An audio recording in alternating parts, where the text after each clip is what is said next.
ते दोघंही मुस्लिम. त्या काळी मुंबईत त्यांची ख्याती लव्ह बर्ड्स म्हणून होती. दोघांचाही प्रपंच आनंदित चाललेला. अशातच एक दिवस तिचा नवरा आपल्या बॉसला भेटायला दुबईत गेला. मात्र जाताना मी तिकडून माघारी आलो की आपण दूर कुठंतरी जाऊन आपलं घरटं उभारू असं वचन त्यांना आपल्या बायकोला दिलेलं.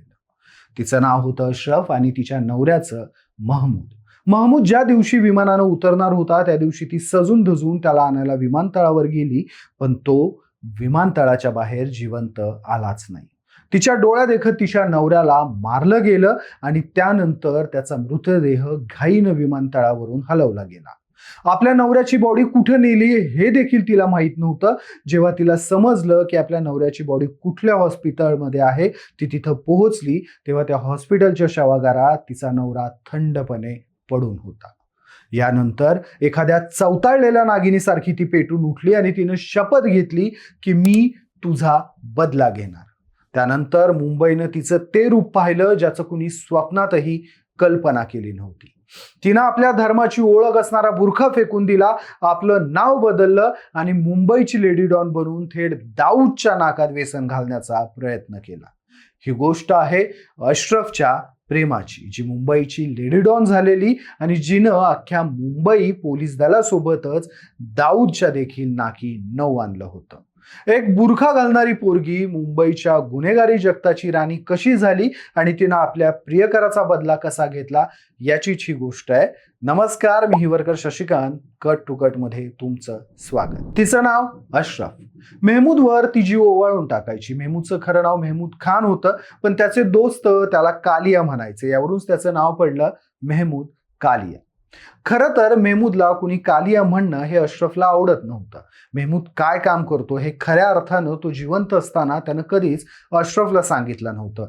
पण अशरफला इतकी कल्पना आलेली की आपल्या नवऱ्याचा बॉस दुबईला असतो आणि तो बॉस होता none other than Dawood Ibrahim. Mehmood दाऊदचं मुंबईतलं काम बघायचा, पण दिवसेंदिवस तो अशरफच्या प्रेमात इतका गुंतला होता की त्यानं एक दिवस ठरवलं आपण हे गोरखधंदे सोडून देऊयात. त्या अगोदर आपण दाऊदला भेटून सगळं क्लिअर करूयात, कारण दाऊदची गँग सोडणं म्हणजे मृत्यूला निमंत्रण देणं याची त्याला पुरेपूर कल्पना होती.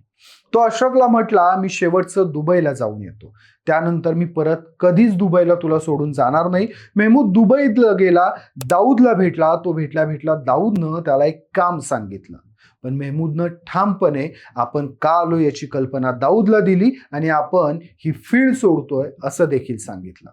झालं, दाऊदचा पारा चढला. मला नकार देतोय म्हणजे काय? दाऊदला हे सहन झालं नाही.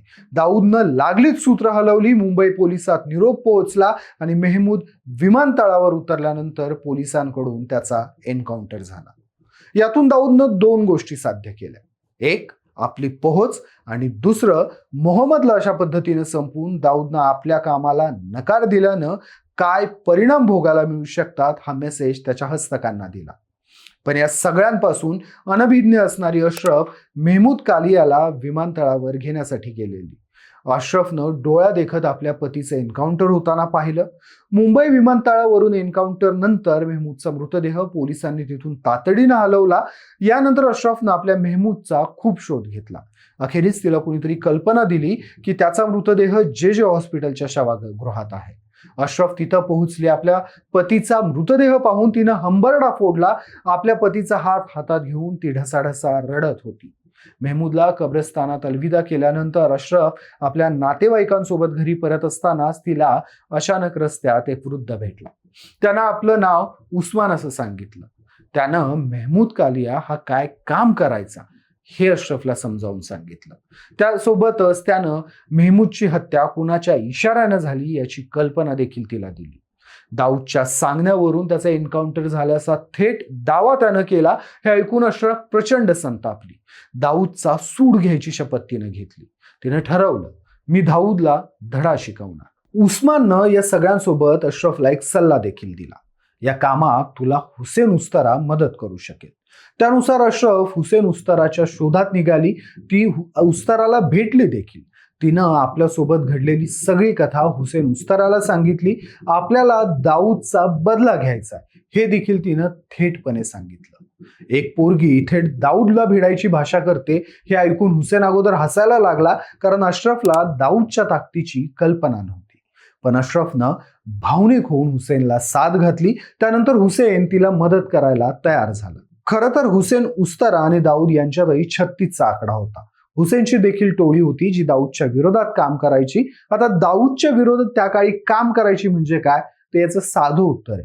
शत्रूचा शत्रू तो आपला मित्र या न्यायानं त्याची टोळी डी कंपनीच्या विरोधात काम करताना पोलिसांच्या खबऱ्या म्हणून वावरायची. दाऊदचे जुगारी अड्डे, खंडणी उकळणं, डान्स बार, नाईट क्लब याच्या विरोधातली अचूक माहिती हुसेन उस्तरा पोलिसांना द्यायची, ज्यातून त्याला इनाम मिळायचा. आता याचं नाव हुसेन उस्तरा कसं, हे देखील मोठं इंटरेस्टिंग आहे. हुसेन उस्तरा हा आपल्या वस्त्यानं अचूक हल्ला करण्यासाठी ओळखला जायचा आणि म्हणूनच त्याचं नाव पडलं हुसेन उस्तरा. त्या काळी हुसेननं अशरफला दाऊदचा नायनाट करण्यासाठी स्वतःहून ट्रेनिंग द्यायला सुरुवात केली, ती देखील स्वतःच्या इमारतीच्या बेसमेंटमध्येच. त्यानं तिला मार्शल आर्टचं प्रशिक्षण तर दिलं, सोबतच गन कशी चालवायची हे देखील शिकवलं. पण कितीही केलं तरी हुसेनला मर्यादा होता. दाऊद हे फार मोठं नाव होतं, त्यामुळं तो थेट दाऊदला भिडू शकत नव्हता. त्यासाठीच त्यानं एक मध्यम पर्याय निवडला, तो म्हणजे दाऊदला भिडू शकणारा हिंदू डॉन अरुण गवळी याच्यासोबत अशरफची गाठ घालून दिली. अशरफनं आपली आपबीती अरुण गवळींना सांगितली. अरुण गवळींना तिच्यासोबत सहानुभूती वाटली, मात्र एका अनोळखी महिलेसाठी दाऊदशी थेट युद्ध पुकारणं याला अरुण गवळींनी साफ नकार दिला. अशरफ यानंतर नाराज झाली. तिला अरुण गवळींकडून खरं तर खूप अपेक्षा होता, मात्र अरुण गवळींच्या नकार देण्याचं कारण तिनं वेगळंच समजलं. तिला असं वाटलं आपलं नाव अशरफ असल्यामुळेच गवळींनी आपल्याला मदत केलेली नाही. त्यानंतर तिनं ठरवलं आपलं नाव बदलायचं. तिनं आपलं अशरफ नाव बदलून सपना केलं. सपना हे नाव हिंदू आणि मुस्लिम या दोन्ही धर्मात वापरलं जातं, त्यामुळे या नावावरून कुणी तिचा धर्म सहजासहजी ओळखू शकणार नव्हतं.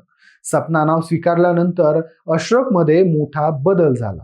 बुरखा घालणारी, सलवार कमीजमध्ये राहणाऱ्या अशरफनं बुरखा फेकून देत जीन्स पॅन्ट आणि शर्ट घालायला सुरुवात केली आणि यानंतर मुंबईच्या रस्त्यांवरून सपना बाईकवरून फिरायला लागली. तिनं स्वतःच्या हिमतीवर छोटी मोठी कामं मिळवायला सुरुवात केली. मुंबईच्या गुन्हेगारी जगतात तिनं आपलं नाव प्रस्थापित करायला सुरुवात झाली. या संपूर्ण प्रवासात हुसेन उस्तरा तिच्या सोबतच होता. त्यानं तिची ओळख आपल्या खबऱ्यांसोबत करून दिलेली. त्या खबऱ्यांसोबत देखील सपना काम करत होती. आता यांची कामं काय असायची तर खबऱ्यांकडून दाऊदच्या टोळीची, त्यांच्या कामाची माहिती सपना करून घ्यायची आणि अज्ञात स्थळावरून पोलिसांना फोन करून ती माहिती ती पुरवायची.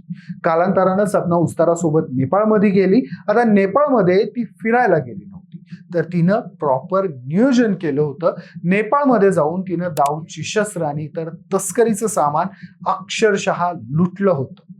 या लुटीमध्ये तिच्यावर जीवघेणा हल्ला देखील झाला होता, तिच्या चकमकी झाल्या होत्या. दाऊदसाठी हा धक्का होता. या लुटीनंतर दाऊदला जरी धक्का बसला असला तरी त्याच्या अफाट साम्राज्यापुढे ही गोष्ट किरकोळ होती. त्यामुळे सपनानं ठरवलं की मुंबईत जाऊन दाऊदच्या विरोधात आपलं काम आणखी जोमात सुरू करायचं. मात्र दुर्दैवाने या गोष्टीची खबर दाऊदला लागली. दाऊदनं एक फोन फिरवला आणि त्याची माणसं सपनाच्या मागे लागली. सपना मदत मागायला हुसेन उस्तराकडे गेली, मात्र त्याने या संधीचा फायदा घेत सपनासोबत गैरवर्तन करायचा प्रयत्न केला. सपनाच्या मनातून तो त्या क्षणी उतरला. ती तिथून बाहेर पडली आणि त्यानंतर तिचा प्रवास सुरू झाला तो लेडी डॉन सपना बनण्याच्या दृष्टीनं. तिनं आपली टोळी उभी केली आणि यातूनच तिनं दाऊद इब्राहिमला मारण्याचा कट टाकला. दाऊद हा क्रिकेट सामन्यांचा मोठा शौकीन होता. भारत पाकिस्तान सामन्यामध्ये त्याची आवर्जून हजेरी असायची अशी टीप सपनाला लागली. त्यासाठी तिनं दुबईच्या शारजहा क्रिकेट स्टेडियम मध्ये तिच्या माणसांना रेकी करण्यासाठी सांगितलं. दाऊद नेमका कुठून येतो, कुठं बसतो, कसा जातो याची सर्व माहिती तिनं मिळवली होती. या अनुषंगाने सपनानं पूर्ण स्टेडियमचा आराखडा तयार केला. सपना देखील तिथं जाणार होती, पण ऐनवेळी तिच्या टोळीतला एक जण फुटला. त्यानं दाऊदच्या माणसाने याची कल्पना दिली, ज्यामुळे दाऊदचे प्राण वाचले. पण दाऊदच्या मनात सपनाच्या विरोधात संताप वाढू लागला.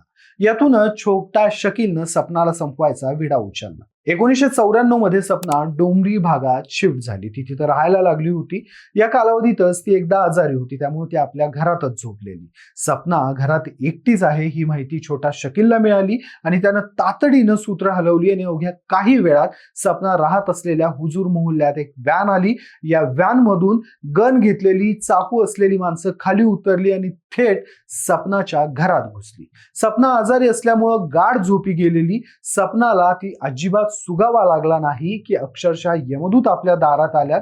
छोट्या शकीलच्या पंटरनं लागलीच सपनावर अमानुष हल्ला केला, ज्यात सपनाचा जागीच मृत्यू झाला.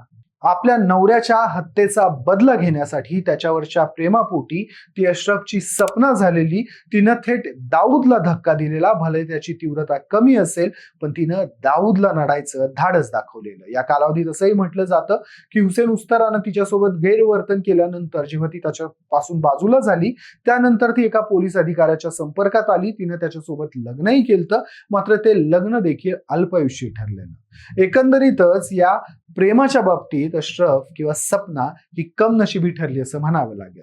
सपनाच्या मृत्यूसोबतच एक अध्याय मुंबईच्या पटलावरून संपला होता. तुर्तास आपण इथेच थांबूयात. मात्र अशरफ पासून सपनाच्या लेडी डॉन बनण्याच्या प्रवासाबाबत तुम्हाला काय वाटतं? तुमची मतं मला कमेंट्समध्ये आवर्जून सांगा. हा व्हिडिओ जर तुम्हाला आवडला असेल तर या व्हिडिओला लाईक करा, शेअर करा आणि तुमच्या आवडत्या कट टू कटला सबस्क्राईब करायला विसरू नका.